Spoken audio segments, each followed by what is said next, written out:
प्रधानमंत्री। News television इतिहास की सबसे बड़ी सीरीज प्रधानमंत्री में अब तक हम आपको वो कहानियां सुनाते आए हैं, वो अनकही कहानियां सुनाते आए हैं और अक्सर वो छुपी हुई कहानियां सुनाते आए हैं जिनकी वजह से हमें आज के भारत को जूझना पड़ रहा है। आज के भारत की तस्वीर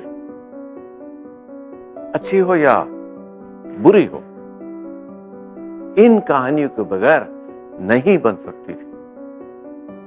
लेकिन इस 6 दशक के सफर में, इस 6 दशक के इतिहास में कुछ बड़ी कहानियां अभी बाकी हैं।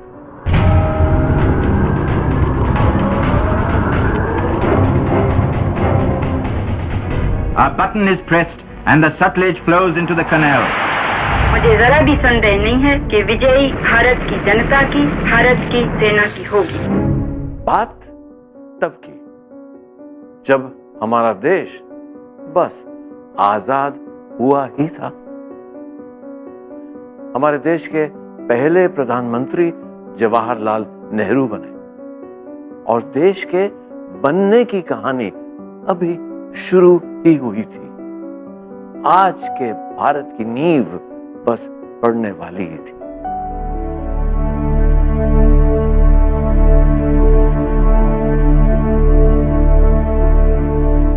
हिंदुस्तान के पास था क्या? कुछ भी नहीं था, क्योंकि जो कॉलोनियल रूलर्स थे वो तो डिस्ट्रॉय करके चले गए।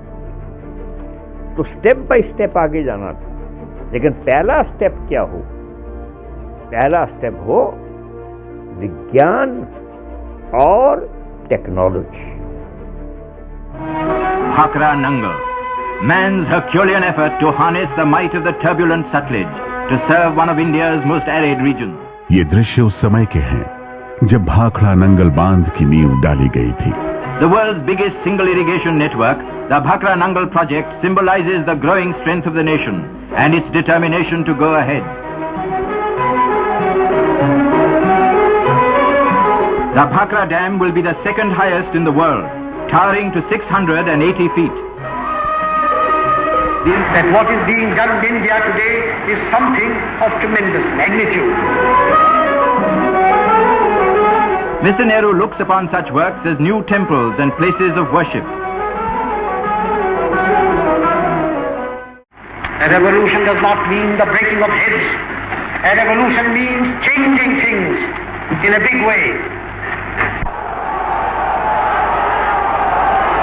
A button is pressed and the Sutlej flows into the canal.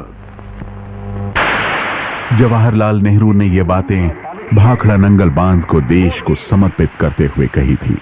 Nehru ने इन्हें आधुनिक भारत का मंदिर कहा था। नेहरू का मानना ये था कि ये एक मंदिर है, इन द सेंस कि ये मतलब ये महज पैसा कमाने के जरिया नहीं है कि प्रॉफिट के लिए ये बनाए जा रहे हैं, बल्कि ये आपका हर तरीके का डेवलपमेंट यहाँ पे होगा। नेहरू बड़े बड़े बांध बनाकर देश का भूगोल बदलना चाहते थे। भाखड़ा ने देश की तस्वीर कैसे बदली वो आज पता चलता है जब भाखड़ा नंगल के पास बसने वाले किसानों की खुशहाली को देखते हैं। इस भाखड़ा डैम बनन तो पहला इत्थे दरिया दे विच बहुत हड़ आंदे सन ते ये जिहड़े हड़ आंदे सी वो हेठ इलाके दे विच बहुत तबाही लिआंदे हुंदे सन, जिस नाल कि किसानां दीयां फसलां बहुत तबाह हुंदियां सी, मकान हड़ जांदे सन, लोग कई विछड़ भी जांदे सन, जिस दे नाल इलाके दा बहुत नुकसान हुंदा सी। पर भाखड़ा बनन नाल इस इलाके नूं पानी तो हड़ां तो राहत मिली है, जिस नाल कि लोकां दीयां फसलां चंगियां हुंदियां न। बांधों को नेहरू देश की आर्थिक तरक्की से जोड़कर देखते थे। इसकी वजह थी कि भारत की 3/4 आबादी तब खेती पर निर्भर करती थी। लेकिन कभी सूखा तो कभी बाढ़ भारत की आर्थिक प्रगति में बाधक थे। ऐसे में बांध एक तरफ तो नदियों की बाढ़ पर काबू करते थे और दूसरी तरफ सूखे की स्थिति में इनका पानी किसानों की फसल बचाता था। इतना ही नहीं, भाखड़ा से जो सिलसिला पंडित नेहरू के जमाने में शुरू हुआ, उसने न सिर्फ पंजाब को खुशहाल बनाया, बल्कि राजस्थान के रेतीले बाड़मेर तक नहरों का जाल फैल गया। लेकिन नेहरू इससे संतुष्ट नहीं थे। प्रधानमंत्री नेहरू चाहते थे कि हिंदुस्तान की नई तस्वीर हिंदुस्तानियों को खुद ही बनानी चाहिए, और इसके लिए जरूरत थी तकनीकी और वैज्ञानिक शिक्षा की, ऐसे संस्थानों की जहां वैज्ञानिक और इंजीनियर बने। Mr. Nehru stresses the importance of scientific and technical education.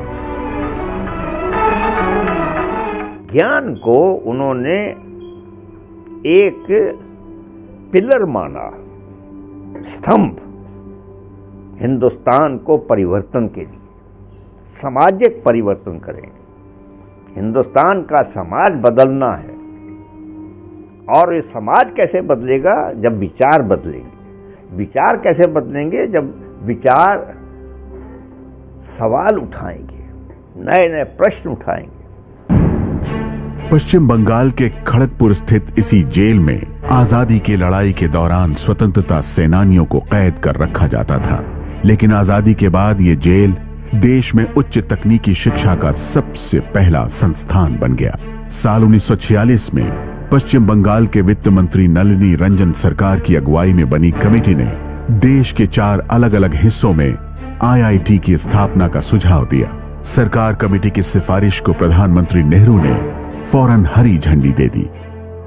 सारी दुनिया बदल रही है, इंसान बदल रहा है, नई नई ताकतें आती हैं, और अगर हम इनको नहीं समझें और हम नहीं समझ के उनको इस्तेमाल करें अपनी भलाई के लिए और दुनिया की भलाई के लिए, तब हम पिछड़ जाएंगे, रह जाएंगे। खाली हम ऐशते रह जाएं और लंबी लंबी बातें करें, दुनिया आगे बढ़ जाएगी। नेहरू भाषणों के जरिए नहीं, बल्कि अपने कामों के जरिए आज के भारत की नींव डाल रहे थे। जल्द ही 1950 में पश्चिम बंगाल के खड़गपुर के पास इसी हिजली जेल में देश के पहले IIT की स्थापना हुई। पंडित जवाहरलाल नेहरू को एक क्लियर था कि आने वाला भारत विज्ञान और प्रौद्योगिकी क्षेत्र के नींव पे ही हम खड़ा करना चाहते हैं। लोगों की प्रवृत्ति भी बदलना चाहती है, जो जैसे देखते कि वहाँ के उस टाइम की जो प्रवृत्ति थी लोगों की, तो एक साइंटिफिक टेम्पर भारत की जनता को लाना चाहिए और उसके लिए ऐसी इंस्टीट्यूट बनानी होगी। साल 1954 से 1964 के बीच देश के अलग अलग हिस्सों में 5 IIT खोले गए, जिसकी संख्या अब 16 हो चुकी है। IIT के इंजीनियर और रिसर्च का दुनिया लोहा मानती है। साइंस और टेक्नोलॉजी के विकास में IIT दुनिया के ताकतवर मुल्कों को चुनौती दे रहा है। यही नेहरू का सपना था। डॉक्टर विजय भाटकर दिल्ली IIT के बोर्ड ऑफ गवर्नर के चेयरमैन हैं। इतना ही नहीं, दिल्ली IIT से उन्होंने पढ़ाई भी की और भारत के पहले सुपर कंप्यूटर परम 8000 के विकास का श्रेय भी उन्हीं को जाता है। आज भारत में 3500 इंजीनियरिंग कॉलेजेस हो गए और ये इंजीनियरिंग कॉलेजेस आज 11 लाख इंजीनियर्स हर साल आगे आते हैं, वहां से आते हैं। ये दुनिया में सबसे ज्यादा इंजीनियरिंग मैनपावर मानी जाती है। ये दुनिया में सबसे ज्यादा भारत अभी इंजीनियरिंग ग्रेजुएट्स तैयार कर रहा है। ये कैसे हुआ? उसकी जो भूमिका, उसका जो प्लान, वो उसके जो पहले कॉलेजेस में जो प्रोफेसर दिए गए वो IIT से तैयार हुए।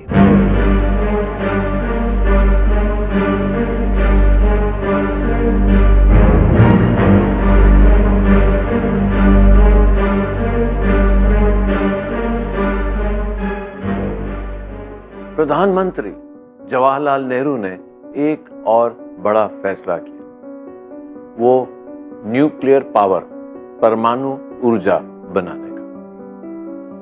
उनका कहना था कि भविष्य उनका होगा जो न्यूक्लियर पावर पैदा कर सके। मशहूर वैज्ञानिक डॉक्टर होमी जहांगीर भाभा ने कैम्ब्रिज में पढ़ाई की थी। नेहरू ने उन्हें भारत में परमाणु ऊर्जा कार्यक्रम को विकसित करने की जिम्मेदारी सौंपी। 1954 में प्रधानमंत्री के नेतृत्व में परमाणु विभाग गठित किया गया, जिसके सचिव डॉक्टर होमी जहांगीर भाभा बने। 1954 में ही अप्सरा रिएक्टर का निर्माण हुआ और फिर 1957 में भारत के पहले न्यूक्लियर रिसर्च सेंटर का उद्घाटन हुआ।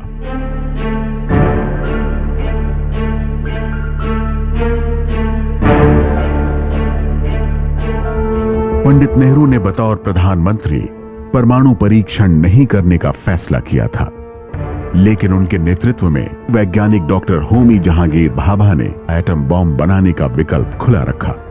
इसी का नतीजा था पहले इंदिरा गांधी और उसके बाद अटल बिहारी वाजपेयी ने सफल परमाणु परीक्षण किए।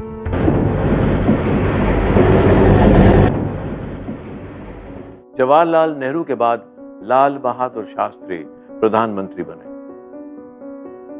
लाल बहादुर शास्त्री सिर्फ 18 महीने प्रधानमंत्री थे, जिसमें पाकिस्तान के साथ बहुत बड़ी जंग हुई।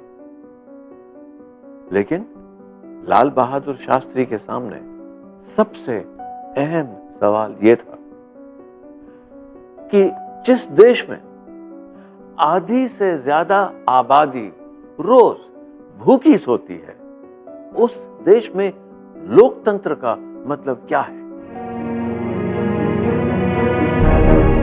1965 की जंग में पाकिस्तान की शिकस्त के बाद लाल बहादुर शास्त्री जोश और आत्मविश्वास से भरे थे और उन्हीं दिनों जंग से निकले देश को शास्त्री जी ने एक नया नारा दिया, जय जवान जय किसान। ये दो नारे मुझे लगता है आज देश के लिए बहुत जरूरी है। तो ये नारे मैं आपके सामने कहता हूं और आपसे आशा करूंगा कि आप इन्हें दोहराएंगे। जय जवान जय किसान, जय किसान जय किसान। अरे बोलिए, जरा जोर से बोलिए, क्या धीमी आवाज में बोलते हैं आप।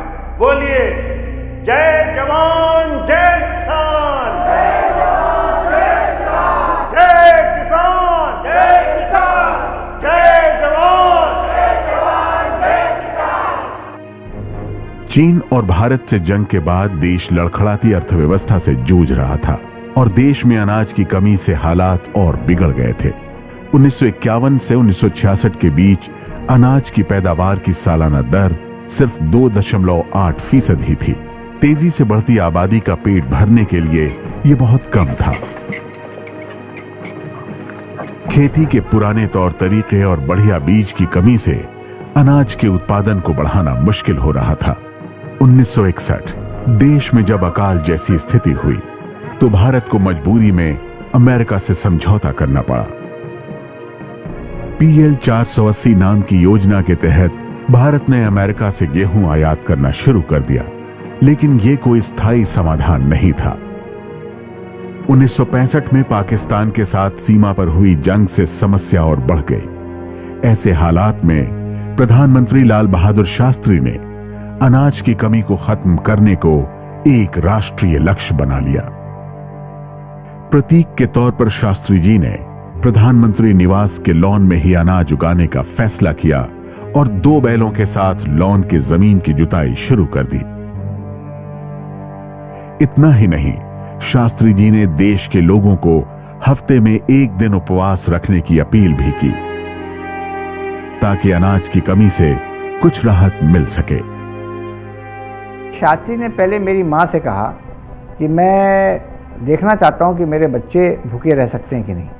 तो उन्होंने एक शाम को मेरी माँ से कहा खाना ना बने, और हम लोग, हालांकि मैं उसमें 15 वर्ष का था, 14-15 वर्ष का था और मेरे 2 छोटे भाई थे, हम लोग भी भूखे रहे।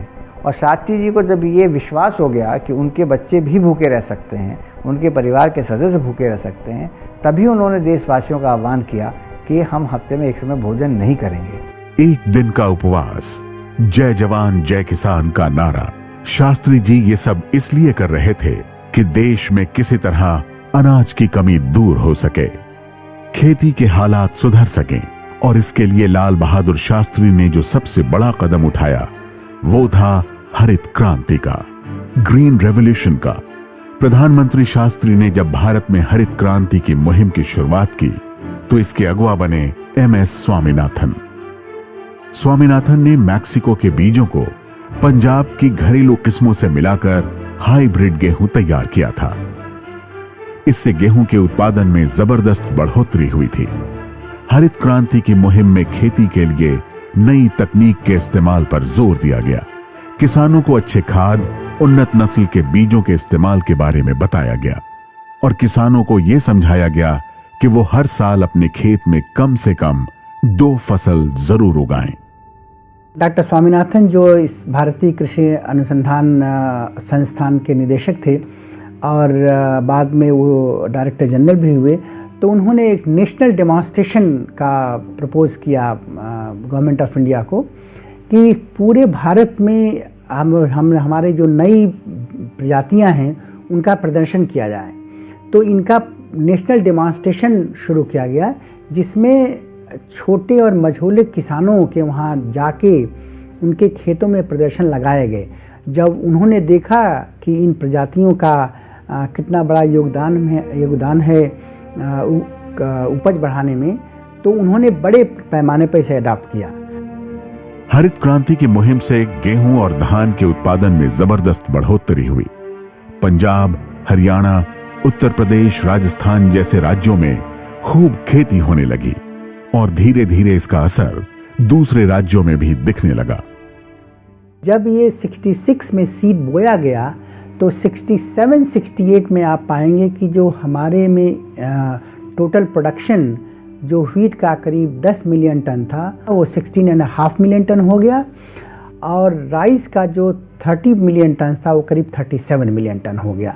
तो इस तरह जो हम 10 से 12 मिलियन टन फीड की जो वो फूड की ग्रेन की डेफिसिट थी, वो करीब 13 मिलियन टन हमने जब प्रोड्यूस कर लिया तो इंडिया जो है करीब 70s में सेल्फ सफिशिएंट हो गया। लाल बहादुर शास्त्री ने जिस हरित क्रांति का आगाज किया उसका असर आज भी कृषि व्यवस्था पर दिखता है। सिर्फ कृषि ही नहीं, शास्त्री जी ने डेयरी उत्पादन में भी ऐसा ऐतिहासिक कदम उठाया कि देश में दूध की नदियां बहने लगी। प्रधानमंत्री लाल बहादुर शास्त्री उस रोज आणंद के कंजरी गांव के दौरे पर थे। शास्त्री जी को यहां दूध बेचने वाले किसानों की सहकारी समिति द्वारा स्थापित एक चारे की फैक्ट्री का उद्घाटन करना था। लाल बहादुर शास्त्री इस बात को लेकर बेहद उत्सुक थे कि आणंद में दूध उत्पादकों की सहकारी समिति किस तरह से चलाई जा रही है। शास्त्री जी की उत्सुकता इतनी थी कि उन्होंने पूरी रात गांव में ही बिताई, किसानों के साथ खाना खाया और उनके अनुभव सुने। यहीं आणंद में शास्त्री जी की मुलाकात हुई वर्गीज कुरियन से। वर्गीज कुरियन उन दिनों Kaira district cooperative milk producers union limited के जनरल मैनेजर थे। ये अब आनंद मिल्क यूनियन लिमिटेड यानी अमूल के नाम से मशहूर है। लाल बहादुर शास्त्री ने वर्गीज कुरियन से ये जानना चाहा कि किस तरह आणंद में दूध उत्पादकों का सहकारी मॉडल कामयाब तरीके से चल रहा है। प्रधानमंत्री लाल बहादुर शास्त्री के लिए उस समय मुद्दा गांव में रोजगार बढ़ाने का भी था। Our interest in getting Operation Flood sanctioned was really not so much to make the country self-sufficient in milk and milk products as to make dairying available in the rural areas as an employment scheme. Lal Bahadur Shastri के प्रयास से सबसे पहले आणंद में national dairy development board की स्थापना की गई और इसके बाद 1965 से लेकर 1970 तक देश भर में डेयरी डेवलपमेंट प्रोग्राम का विस्तार किया गया। ऑपरेशन फ्लड के नाम से मशहूर इस मुहिम को वर्गीज कुरियन ने बखूबी अंजाम दिया और कुछ साल में इसका असर भी दिखने लगा। जितना भी दूध होता है वो हम अच्छी तरह से बेच सकते हैं, अच्छे भाव मिल जाते हैं और हम पढ़ाई लिखाई बच्चों की भी करा सकते हैं। हमारा घर सारा यही से चलता है, ये आमदनी अच्छी आती है हमारी। ऑपरेशन फ्लड की सफलता को देखने के लिए लाल बहादुर शास्त्री जीवित नहीं रहे। उनके बाद प्रधानमंत्री बनी इंदिरा गांधी। इंदिरा गांधी जब प्रधानमंत्री बनी तो उससे 5 साल पहले भारत और चीन के बीच बहुत बड़ी जंग हुई थी जो भारत बुरी तरह से हार गया था, और उससे 2 साल पहले पाकिस्तान के साथ जंग हुई थी जो भारत जीत गया, लेकिन पाकिस्तान के साथ समझौता करना पड़ा। लेकिन इस जंग के 6 साल बाद इंदिरा गांधी के नेतृत्व में जो हुआ उसकी कल्पना दुनिया के सुपर पावर्स को भी नहीं हो सकती थी। कि इंदिरा गांधी इतना बड़ा फैसला, इतना बड़ा कदम ले सकती है। फैसला बहुत बड़ा था और मुश्किलें उससे भी बड़ी।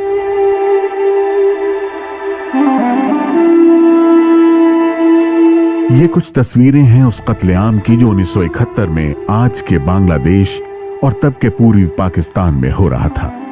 बांग्लादेश की सरकार पाकिस्तानी सेना के दमन में मारे जाने वालों की तादाद 30 लाख बताती है, जबकि कुछ विश्लेषक कहते हैं कि मारे जाने वाले लोगों की असली तादाद का अंदाजा नहीं लगाया जा सकता। लेकिन किसी भी हाल में 3 लाख से कम लोगों की हत्या नहीं हुई।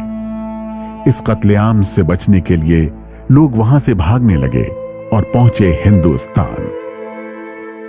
पश्चिम बंगाल, असम, त्रिपुरा, बिहार 10 लाख लोग भारत में शरण लेने पहुंच गए।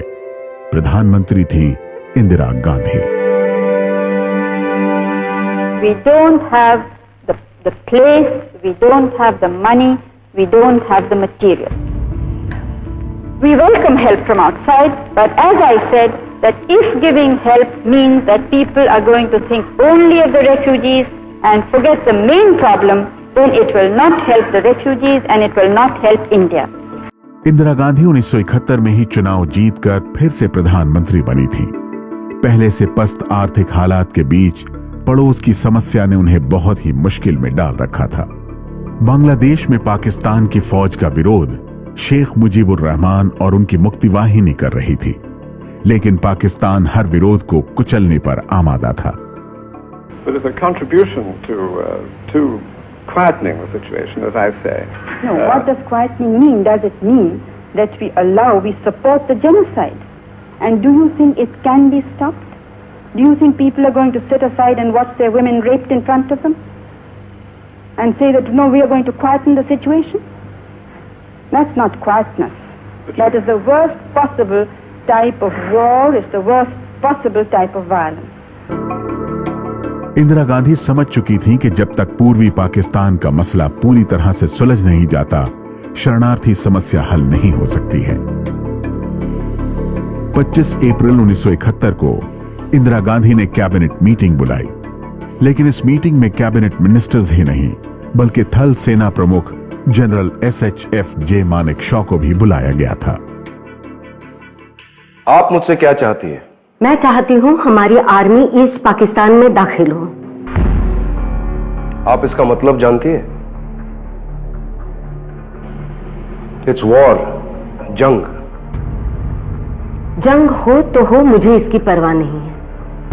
I don't mind if it is war. Bible की पहली बुक, फर्स्ट चैप्टर, पहली लाइन, ईश्वर ने कहा रोशनी हो, रोशनी हो गई। अब आप इस बात को घुमा कर देखिए और कहिए लेट देयर बी वॉर, लड़ाई होने दीजिए और लड़ाई हो जाएगी। और आप क्या सोचते हैं कि आप लड़ाई के लिए तैयार हैं? इसके बाद जनरल मानेकशॉ ने बड़ी बेबाकी से कह दिया कि उस वक्त हिंदुस्तान की फौज लड़ाई के लिए तैयार नहीं है और फौज पर युद्ध थोपा गया तो हार तय है। और अगर अब भी आप चाहती है कि हमारी फौज ईस्ट पाकिस्तान में दाखिल हो, तो मैं आपको गारंटी दे सकता हूं 100% हार की।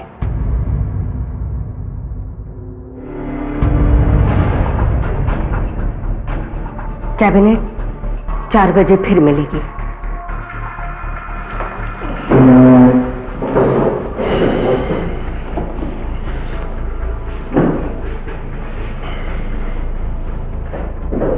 चीफ आप रुके, मुझे आपसे कुछ बात करनी है।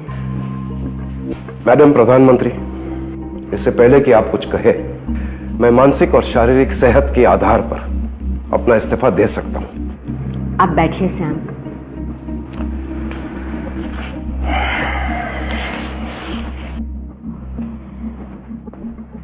क्या जो बातें आपने कही हैं वो बिल्कुल सही हैं?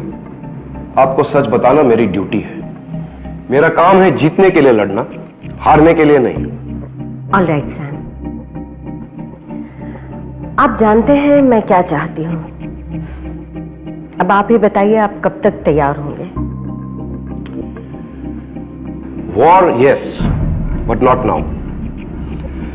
मैं अभी आपको कुछ भी नहीं बता सकता, लेकिन मैं आपको गारंटी दे सकता हूं कि अगर आपने प्लानिंग और तैयारी के लिए पूरा वक्त दिया तो 100% हमारी जीत होगी।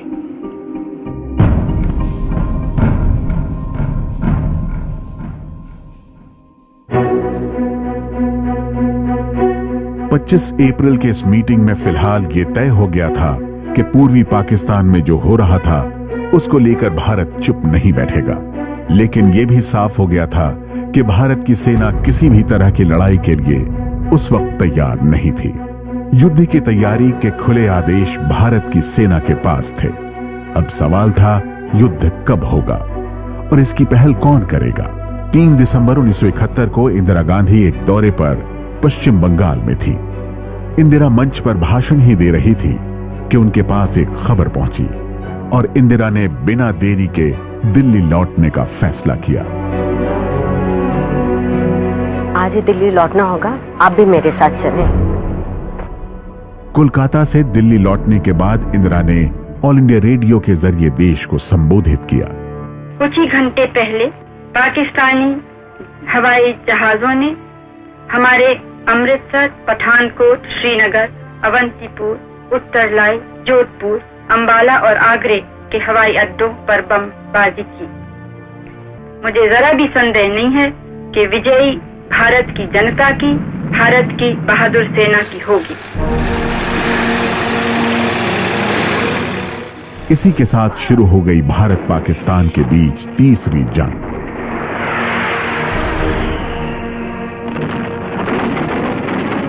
चुनौती आसान नहीं थी। सवाल था कि क्या हम इसके लिए तैयार थे। 3 दिसंबर के हमले का जवाब भारत ने ऑपरेशन ट्राइडेंट शुरू करके दिया। 4 दिसंबर 1971 को ऑपरेशन ट्राइडेंट शुरू हुआ। ये 1971 के युद्ध के वो दृश्य हैं जब भारतीय नौसेना ने भी युद्ध के 2 मोर्चे संभाल रखे थे। एक था बंगाल की खाड़ी में समुद्र की ओर से आ रहे पाकिस्तानी नौसेना को टक्कर देना और दूसरा पश्चिमी पाकिस्तान की सेना का मुकाबला करना। दिसंबर को भारतीय नौसेना ने कराची बंदरगाह पर जबरदस्त बमबारी कर पाकिस्तानी नौसैनिक मुख्यालय को तबाह कर दिया।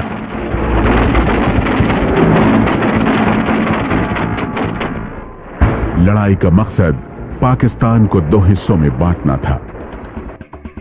पूर्वी पाकिस्तान को पाकिस्तान से आजादी दिलानी थी, लिहाजा लड़ाई शुरू होने के 72 घंटे के अंदर ही इंदिरा ने एक बड़ा ऐलान किया। मुझे सदन को यह बताते हुए बेहद खुशी हो रही है कि भारत सरकार ने वर्तमान स्थिति और बांग्लादेश की सरकार के लगातार अनुरोध पर बहुत सावधानी पूर्वक विचार करके गण प्रजातंत्रीय बांग्लादेश को मान्यता देने का निश्चय किया है। इंदिरा गांधी की इस घोषणा के साथ ही भारत बांग्लादेश को मान्यता देने वाला पहला राष्ट्र बना। युद्ध की जीत के पहले ही यह तय हो गया था कि अब पूर्वी पाकिस्तान पाकिस्तान का हिस्सा नहीं बल्कि एक स्वतंत्र राष्ट्र बांग्लादेश होगा। लेकिन कहानी यहीं खत्म नहीं हुई। जंग अभी जारी थी। अमेरिका हर हाल में युद्ध विराम करना चाहता था। अगर युद्ध विराम हो जाता तो आजाद बांग्लादेश का बनना लगभग नामुमकिन हो जाता। अमेरिका के राष्ट्रपति निक्सन ने भारत को युद्ध रोकने के लिए विवश करने के लिए अपने 7वें बेड़े को बंगाल की खाड़ी की तरफ भेज दिया। लेकिन अमेरिका और पाकिस्तान अपने इरादों में कामयाब नहीं हुए। लगातार हमलों ने पाकिस्तानी सेना की रीढ़ तोड़ दी और आखिरकार 16 दिसंबर 1971 को ढाका में पाकिस्तान की सेना ने आत्मसमर्पण कर दिया। भारतीय सेना ने सिर्फ 14 दिनों में पाकिस्तानी फौज को हथियार डालने के लिए मजबूर कर दिया। Pakistani commander A K. न्याजी ने पहले लेफ्टिनेंट जनरल अरोड़ा के सामने सरेंडर के कागजात पर दस्तखत किए और फिर अपने बिल्ले उतारे। सरेंडर के प्रतीक के तौर पर न्याजी ने अपना रिवॉल्वर जनरल अरोड़ा के हवाले कर दिया और इंदिरा गांधी ने इसकी खबर संसद में दी। Dhaka is now the free capital of a free country. The instrument of surrender was signed in Dhaka at 16:31 hours Indian Standard Time by Lieutenant General A.A.K. Niazi on behalf of the Pakistan Eastern Command. Lieutenant General Jagjit Singh Arora, GOC in command of the Indian and Bangladesh forces in the Eastern Theatre, accepted the surrender. इस जीत ने दुनिया के इतिहास में एक नया अध्याय जोड़ दिया और भारतीय उपमहाद्वीप का नक्शा हमेशा के लिए बदल दिया। 71 की जीत की वजह से इंदिरा गांधी को इतनी लोकप्रियता मिली कि विरोध के लिए कोई जगह ही नहीं रही। लेकिन विरोध के बगैर लोकतंत्र क्या, इसका जवाब भी जल्द इंदिरा गांधी ने दे दिया। 1975 में उन्होंने इंटरनल इमरजेंसी लगा दी और अब लोगों के सारे अधिकारों को छीन लिया गया और हर 5 साल पर चुनाव होने की जरूरत को भी खत्म कर दिया गया। अब इंदिरा गांधी जब तक चाहें प्रधानमंत्री बनी रह सकती थी, लेकिन जब इंटरनल इमरजेंसी खत्म हुई तो जनता ने भी इंदिरा गांधी को कड़ा जवाब दिया और वो बुरी तरह से चुनाव हार गई और उसके बाद मोरारजी देसाई की सरकार आई।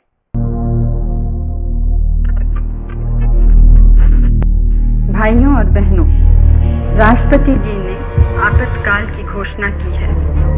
इससे आतंकित होने का कोई कारण नहीं है। The President has proclaimed emergency. This is nothing to panic about. Indira Gandhi ने इंटरनल इमरजेंसी लगाते वक्त कहा कि इससे डरने की कोई जरूरत नहीं, लेकिन इमरजेंसी लगाने के साथ ही इंदिरा ने विपक्ष के तमाम बड़े नेताओं को गिरफ्तार करवा लिया। इसमें जयप्रकाश नारायण, अटल बिहारी वाजपेयी, लाल कृष्ण आडवाणी, जॉर्ज फर्नांडिस शामिल थे। इतना ही नहीं, सभी मूलभूत अधिकार छीन लिए गए, प्रेस सेंसर लगा दिया गया। इंदिरा गांधी यहीं नहीं रुकी। इंदिरा के निशाने पर जुडिशरी यानी देश का न्यायिक तंत्र था। 1976 में संविधान में एक बहुत बड़ा बदलाव किया गया। इसे 42वां संशोधन कहा गया। इसके तहत संसद को संविधान के किसी भी हिस्से में बदलाव का अधिकार मिल गया। इन बदलावों को किसी भी अदालत में चुनौती नहीं दी जा सकती थी। इसके अलावा केंद्र की सत्ता को इतना ताकतवर बना दिया गया कि वो राज्यों के किसी भी मामले में दखल दे सकती थी। देखिए, अभी तक संविधान में जितने संशोधन हुए हैं उनमें सबसे अधिक व्यापक और सबसे अधिक विवादास्पद अगर कोई संशोधन हुआ है तो वो 42वां संशोधन था। और जो संघ और राज्यों के संबंध थे उसके बारे में कई ऐसे प्रावधान किए गए जिसमें संघ अधिक सशक्त होता था और राज्यों के अधिकार कम होते थे।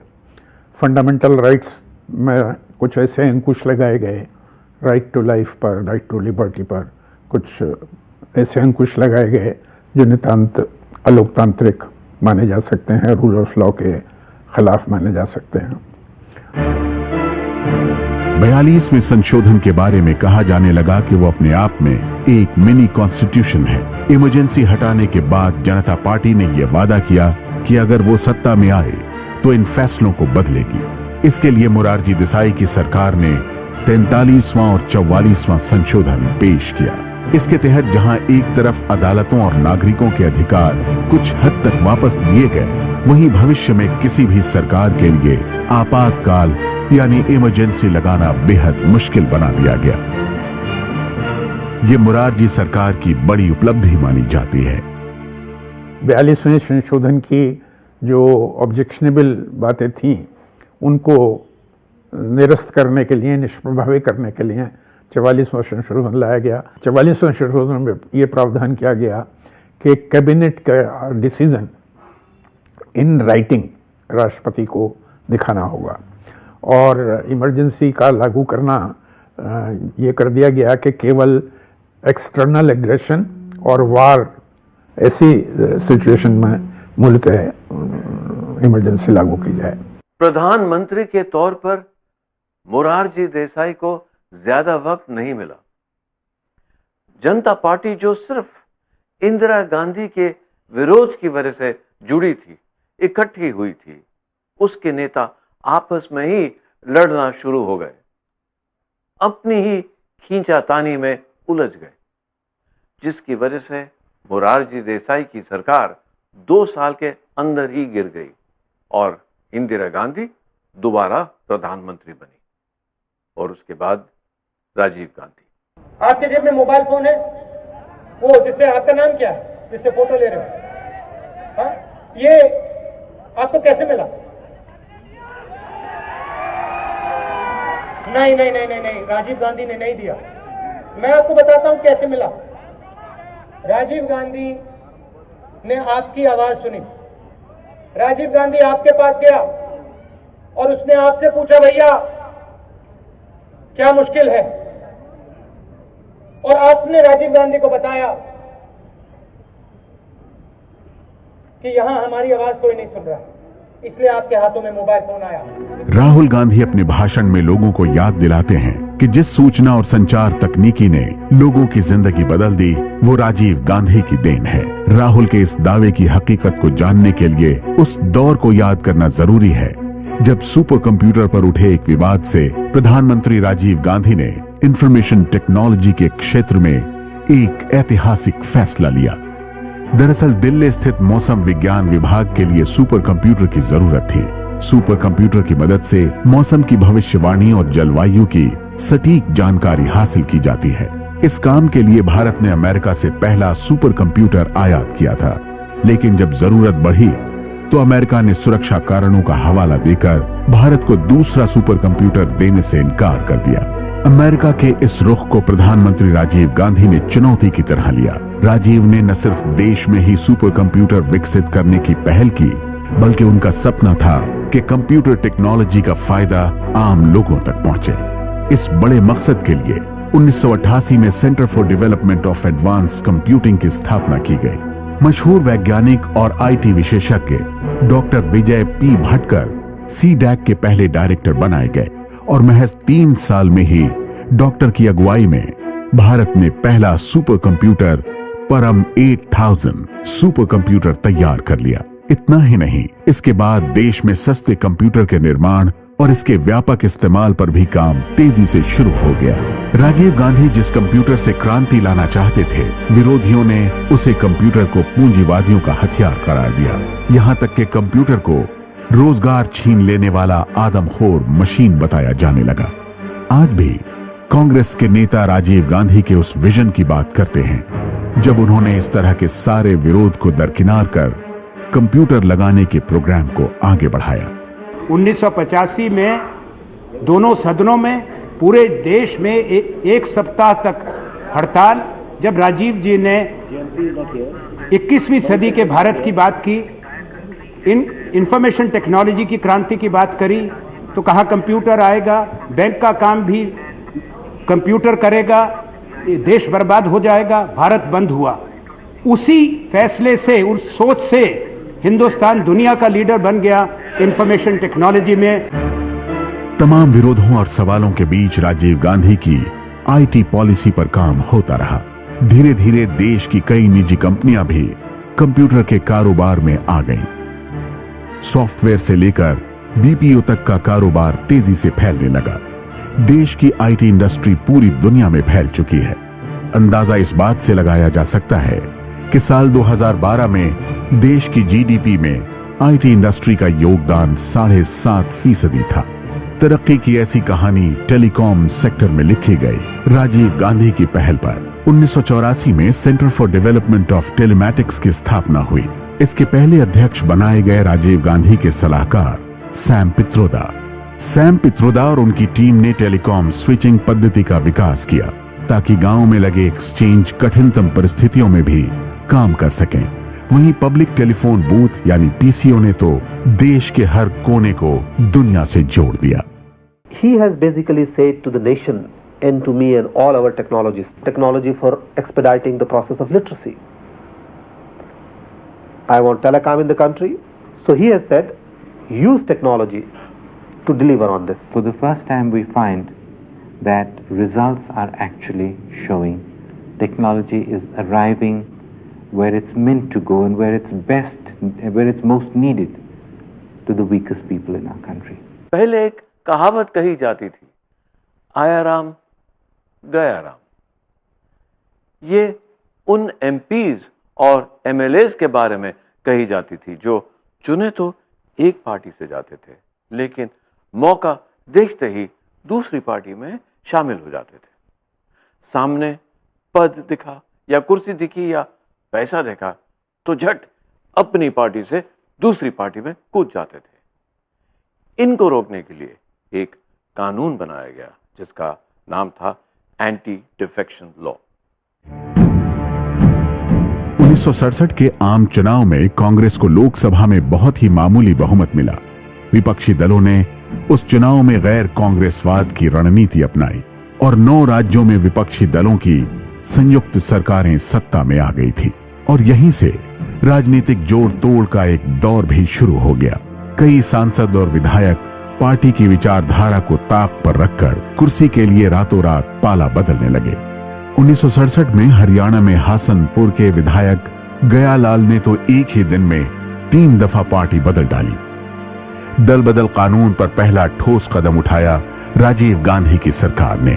राजीव गांधी ने 52वें संविधान संशोधन के जरिए दल बदल कानून लाया। असलियत में वो संविधान संशोधन है 10th schedule of the constitution संविधान में जोड़ा गया, जिसके अनुसार ये किया गया कि अगर कोई व्यक्ति अपनी पार्टी को छोड़कर दूसरी पार्टी में जाता है या अपनी पार्टी के डायरेक्टिव के अगेंस्ट वोट करता है या वोट से एब्सटेन करता है तो उसको डिस्क्वालीफाई किया जा सकता है।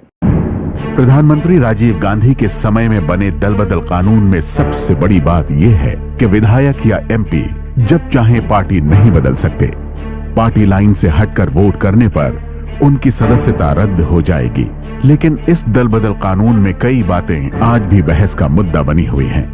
मसलन दल बदल विरोधी कानून कहता है कि अगर कोई संसद सदस्य या विधायक खुद पार्टी से इस्तीफा देता है तो उसकी सदस्यता भी खत्म हो जाती है, लेकिन अगर पार्टी निकालती है तो असंबद्ध सदस्य के तौर पर उसकी सदस्यता बनी रहती है। हाल के दिनों में कई सांसदों ने इस कानून की वजह से अपनी सदस्यता बचा ली। एक एस्केप रूट उसमें था, जिसका नतीजा ये हुआ कि पहले एक मेंबर करके डिफेक्ट करते थे, सिंगल डिफेक्शन ज़्यादा होते थे। इसके संशोधन के आने के बाद ग्रुप डिफेक्शंस होने लगे और हुआ ये कि पिछले 30 साल में जितने डिफेक्शन हुए थे अगले 15 साल में उससे ज़्यादा डिफेक्शन लॉ आने के बाद हुए। बाद में दल बदल कानून के प्रावधान और कड़े कर दिए गए। पार्टी तोड़ने के लिए 2/3 सदस्यों की सहमति जरूरी कर दी गई। राजीव गांधी 1989 का चुनाव हार गए। इसके पीछे की एक वजह लोग उनकी सरकार पर लगे भ्रष्टाचार के आरोपों को मानते हैं। भ्रष्टाचार के मुद्दे पर राजीव गांधी के खिलाफ आवाज उठाने वाले वीपी सिंह को जनता ने प्रधानमंत्री की गद्दी तक पहुंचा दिया। लोगों को उनसे उम्मीदें थी कि वो राजनीति में बढ़ते भ्रष्टाचार को खत्म करेंगे। राजा विश्वनाथ प्रताप सिंह वो तो नहीं कर पाए, लेकिन उन्होंने एक ऐसा फैसला किया जिसने देश की राजनीति और सामाजिक ढांचे में एक बड़ा बदलाव किया।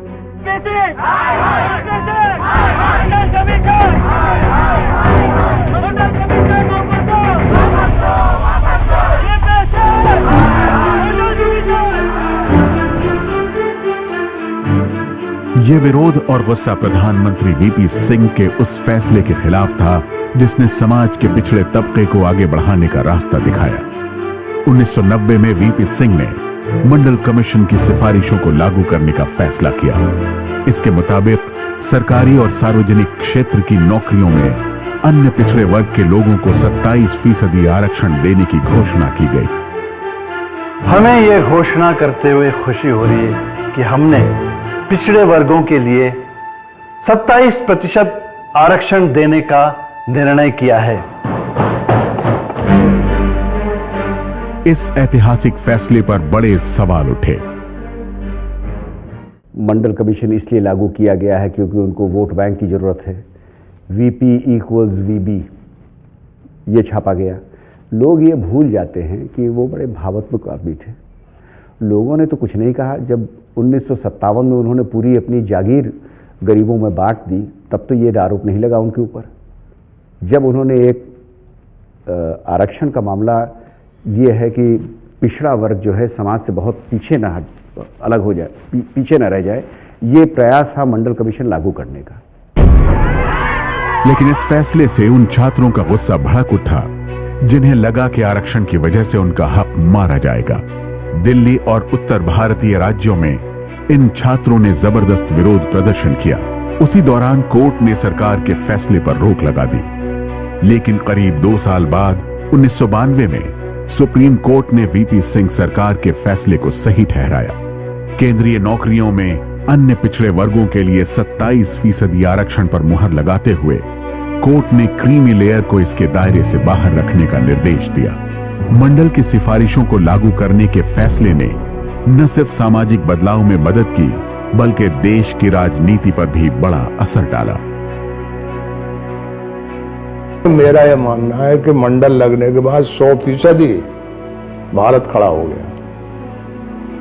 मैं नहीं मानता कि, मैं नहीं ये कह रहा हूं कि वो बीमारियों से दूर हो गया। वो जातियों के बंधन में बेड़ियों के साथ 100% भारत जग गया।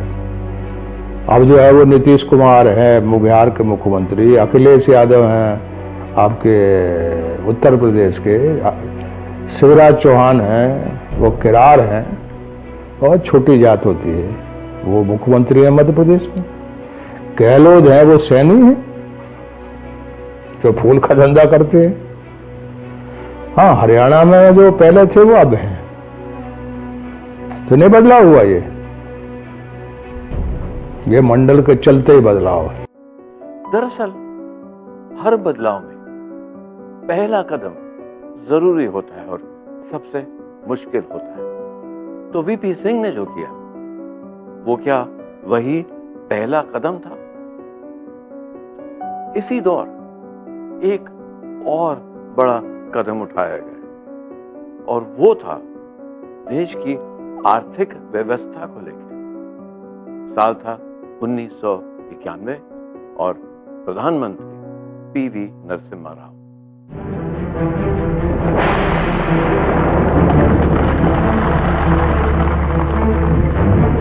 साल 1991 कुवैत में अमेरिका और उसके सहयोगी देश बमबारी कर रहे थे। इस युद्ध की वजह से तेल की कीमतें आसमान छूने लगी। तेल की बढ़ती कीमतों और पहले से खराब आर्थिक हालत की वजह से भारत के पास विदेशी मुद्रा खत्म हो रही थी। भारत के पास न तेल आयात करने के लिए पैसा था और न कर्ज लौटाने के लिए। इन हालात में तब के प्रधानमंत्री चंद्रशेखर ने एक बड़ा फैसला किया। यह फैसला था विदेशी बैंकों से फॉरेन एक्सचेंज यानी विदेशी मुद्रा लेने के लिए उनके पास सोना गिरवी रखने का। I don't want to disown what I have done. The whole thing, I did not take any loan during my regime. Loans were taken by others.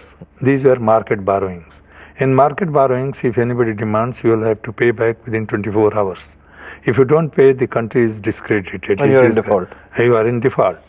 At that time, this suggestion came to me that we should mortgage the gold for mere 300 or 400, I don't remember, very paltry amount.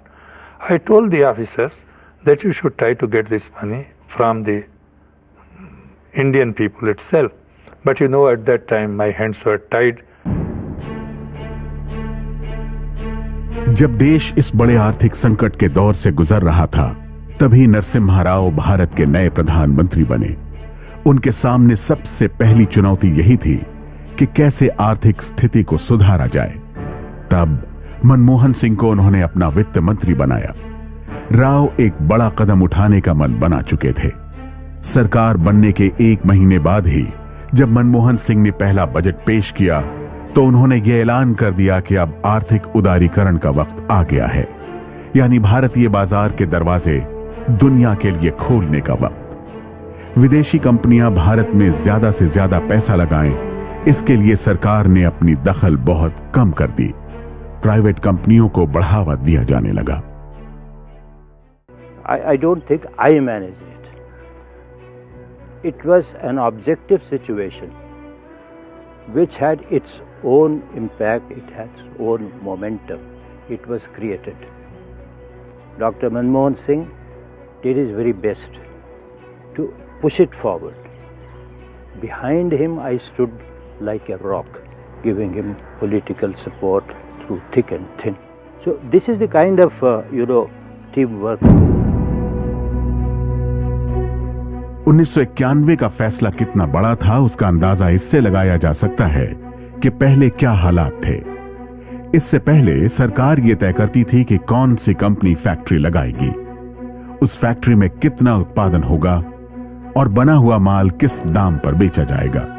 विदेशी कंपनियां न के बराबर पैसा लगा सकती थी। नरसिम्हा राव सरकार ने ये सारी पाबंदियां हटा ली। नरसिम्हा राव के इन आर्थिक सुधारों को अगले प्रधानमंत्री देवेगौड़ा ने जारी रखने की कोशिश की और फिर देवेगौड़ा की सरकार ने एक ड्रीम बजट बनाया। 1996 में प्रधानमंत्री बने HD देवेगौड़ा एक मिलीजुली सरकार के मुखिया थे। यूनाइटेड फ्रंट की उस सरकार के लिए कोई बड़ा फैसला ले पाना आसान नहीं था। फिर भी देवेगौड़ा की सरकार में वित्त मंत्री रहे पी चिदम्बरम ने 1997 में जो बजट पेश किया उसकी किसी को उम्मीद नहीं थी। चिदम्बरम ने आर्थिक सुधारों को जारी रखने के मकसद से ऐसे कदम उठाए जिससे उद्योगों और कॉरपोरेट सेक्टर में ज्यादा से ज्यादा निवेश हो सके। कॉरपोरेट टैक्स पर लगने वाला सरचार्ज हटा लिया गया।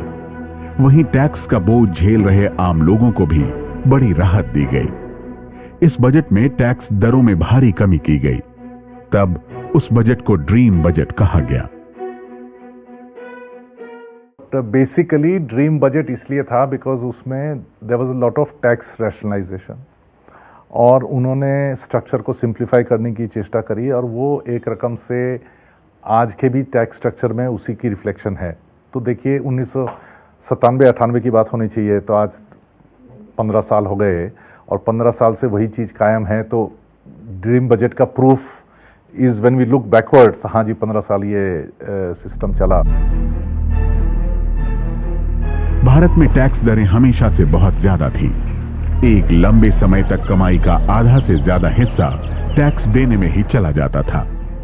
लेकिन देवेगौड़ा सरकार के इस बजट में टैक्स दरों को 10, 20 और 30% के टैक्स ब्रैकेट में बांट दिया गया। यानी कि इसके बाद से अधिकतम टैक्स 30% तय कर दिया गया।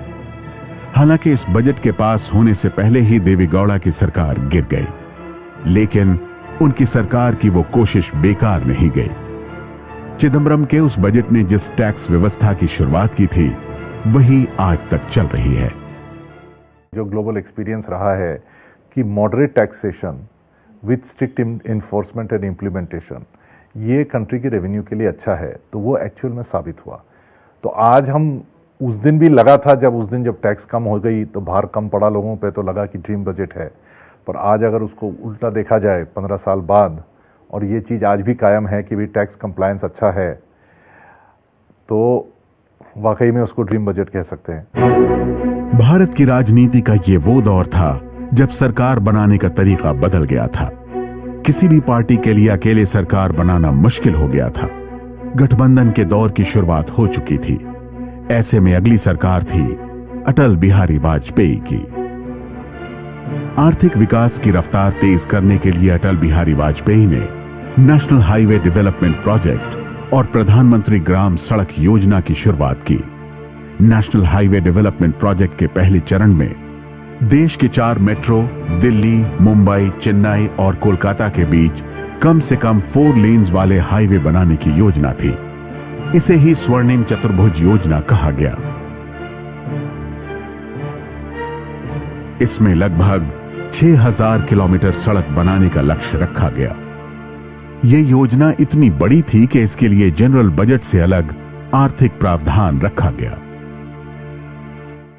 The money raised for this project through various means will be dedicated to a special fund for its implementation and cannot become part of the general budget. Only then will there be credibility in the minds of those who pay for this fund. Additionally, the fund will provide assured continuing finance for this large project. Golden quadrilateral योजना को प्रधानमंत्री वाजपेयी का dream project बताया गया। देश के 4 metro शहरों को जोड़ने वाली यह योजना 2001 में शुरू होकर 2012 में खत्म हुई। एनडीए की सरकार 2004 तक ही थी, लेकिन फिर भी इस बात से इनकार नहीं किया जा सकता कि नेशनल हाईवे बनाने के काम में अटल बिहारी वाजपेयी की सरकार ने अहम भूमिका निभाई। हाल ही में यूपीए सरकार ने सुप्रीम कोर्ट में दिए एक एफिडेविट में माना कि पिछले 30 सालों में देश भर में जितना नेशनल हाईवे बना है, उसका लगभग आधा वाजपेयी की एनडीए सरकार के दौरान बना। प्रधानमंत्री वाजपेयी की सरकार देश की पहली कोalition सरकार थी। प्रधानमंत्री वाजपेयी की सरकार देश की पहली नॉन कांग्रेस सरकार थी जो पूरे 5 साल चली। वाजपेयी के कार्यकाल में देश पे सड़कों का जाल बिछाया जाना शुरू हुआ। हर शहर को, हर गांव को सड़क से जोड़ने का कार्य शुरू हुआ।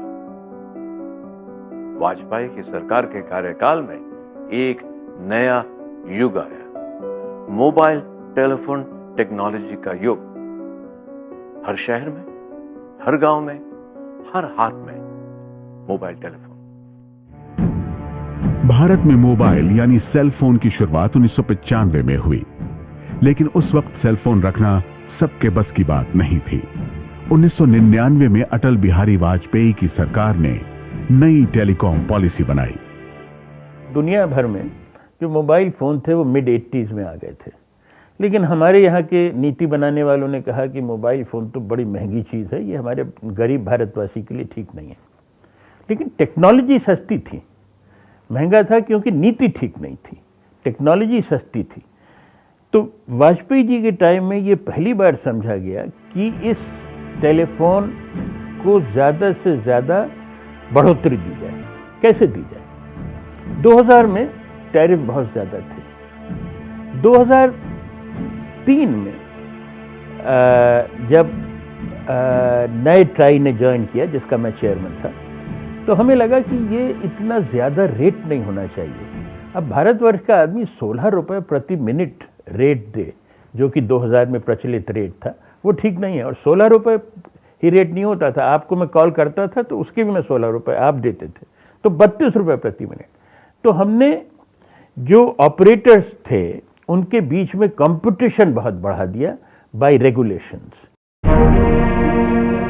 नई टेलीकॉम पॉलिसी में प्राइवेट टेलीकॉम कंपनियों को ये छूट भी मिली कि वो अपने ग्राहकों को वो सभी सेवाएं दे सकते हैं जो सरकारी टेलीकॉम कंपनियां देती थी। इसके अलावा मोबाइल हैंडसेट पर लगने वाली इंपोर्ट ड्यूटी को 25% से घटाकर 5% कर दिया गया। वाजपेयी सरकार के इन फैसलों से प्राइवेट टेलीकॉम कंपनियों को बड़ी राहत मिली। अब उनका सारा ध्यान ज्यादा से ज्यादा कमाई पर था। इसके लिए कीमतें भी कम की गईं। कीमतें कम होते ही फोन और मोबाइल का इस्तेमाल करने वाले लोगों की संख्या बढ़ गई। प्रधानमंत्री वाजपेयी ने लोगों के हाथों में मोबाइल देकर एक तरह से सूचना क्रांति की शुरुआत की थी, इंफॉर्मेशन रेवोल्यूशन की शुरुआत की थी। और फिर प्रधानमंत्री मनमोहन सिंह ने इन्हीं लोगों के हाथ में एक बहुत मजबूत हथियार दे दिया, सूचना का अधिकार, राइट टू इंफॉर्मेशन एक्ट। सरकार क्या कर रही है, कैसे कर रही है, लोगों के टैक्स का पैसा कहां खर्च हो रहा है, ये सवाल हैं जिनका जवाब हर कोई जानना चाहता था। लेकिन सरकारी दफ्तरों से इनका जवाब मिलना लगभग नामुमकिन था। जबकि 1976 में सुप्रीम कोर्ट ने सूचना के अधिकार को हमारा मौलिक अधिकार घोषित किया था, लेकिन फिर भी इस अधिकार को पाने के लिए एक लंबा आंदोलन करना पड़ा। अन्ना हजारे, अरुणा रॉय और अरविंद केजरीवाल जैसे लोग इस आंदोलन का हिस्सा रहे। आखिरकार 2005 में मनमोहन सिंह की सरकार ने सूचना का अधिकार कानून पारित किया। अब आरटीआई एक्ट आने के बाद हम सरकार से या और भी जितनी पब्लिक अथॉरिटी हैं, खाली सरकार ही नहीं, यहाँ तक कि सुप्रीम कोर्ट और हाई कोर्ट से भी हम जो भी चाहें एक एग्जम्पशंस को छोड़ के जो वाजिब सूचनाएं हैं वो मांग सकते हैं और हमें मिली। और उसी का नतीजा है, देखिए आज कितनी अकाउंटेबिलिटी हो गई।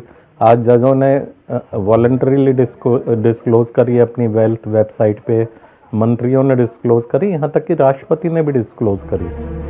पिछले कुछ सालों में इसी अधिकार की वजह से कई बड़े घोटालों का खुलासा हुआ। लोगों को सूचना का अधिकार तो मिल गया, लेकिन शिक्षा का अधिकार मिलना अब भी बाकी था। अटल बिहारी वाजपेयी के समय एक संविधान संशोधन के जरिए बच्चों को मुफ्त और अनिवार्य शिक्षा के अधिकार को मौलिक अधिकारों की सूची में लाया गया था। तभी इससे जुड़ा विधेयक भी तैयार किया गया था, लेकिन इस विधेयक को कानून की शक्ल दी मनमोहन सिंह की सरकार ने। 2004 में यूपीए की सरकार बनने के साथ ही इसके लिए कोशिशें शुरू हो गईं, लेकिन इस पर होने वाले खर्च की जिम्मेदारी के लिए 2004 से 2008 तक ये विधेयक केंद्र और राज्य सरकारों के बीच झूलता रहा। आखिरकार 2009 में 6 से 14 साल के बच्चों के लिए निःशुल्क एवं अनिवार्य शिक्षा का कानून बना। 1947 से लेके आज तक क्या हुआ और क्यों हुआ, कैसे हुआ, और जो कुछ भी हुआ उसका असर आपकी और हमारी आज की जिंदगी पर, आज की जिंदगी से कैसे जुड़ा हुआ है। पिछले 26 हफ्तों से ये कहानी हम आपको सुना रहे थे। न्यूज टेलीविजन इतिहास की सबसे बड़ी सीरीज प्रधानमंत्री का सफर आज अब खत्म होता है, लेकिन देश का सफर तो अभी खत्म नहीं हुआ। देश में तो अभी और मोड़ आएंगे और बदलाव आएंगे।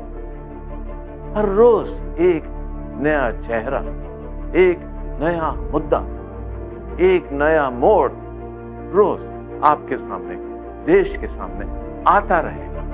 और इस सब बदलावों की कहानी